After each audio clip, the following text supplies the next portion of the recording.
It was one of those beautiful summer days when you feel good just to be alive.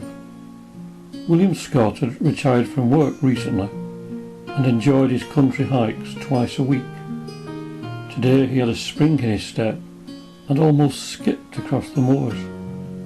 He found a stream and decided to follow it. Soon he came to an area where there were cherry trees everywhere in full bloom. This puzzled William, as it was long past the time for cherry blossom.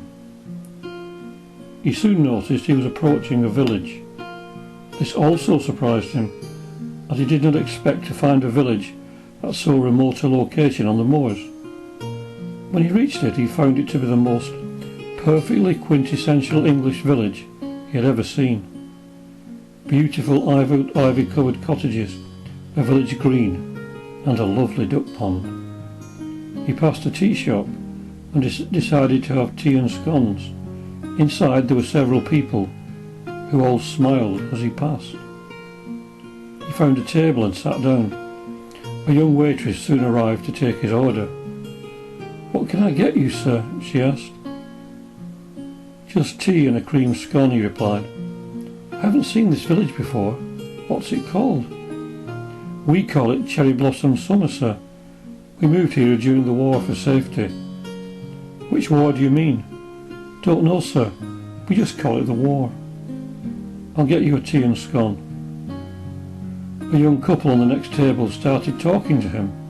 They also said that they had been there since the war, but they weren't sure which war.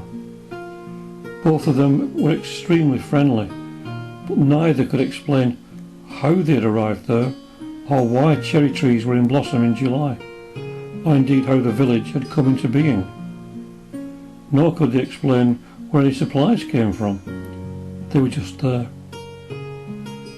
The young woman said that it was such a lovely place to live, and everyone was so happy. Not a single person had the slightest desire to leave the village, they added. William had decided that it would be such a wonderful place to move with his family. He was sent to the community hall to see the mayor. Again, the mayor was very welcoming. There were always cottages available, he told William, but he said that he must move in now, as if he left, there was no way to return. Of course, William told the mayor that that was impossible, but that he would come back tomorrow.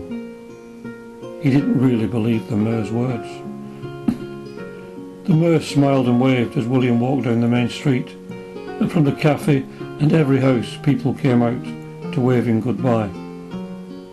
William thought that it would be such a fantastic place to live. He couldn't wait to tell his family. When he was in the village, the sun was high in the sky, but as soon as he passed the cherry trees on the way out, it was almost dark. He rushed home to tell his family the good news, but they just laughed at him.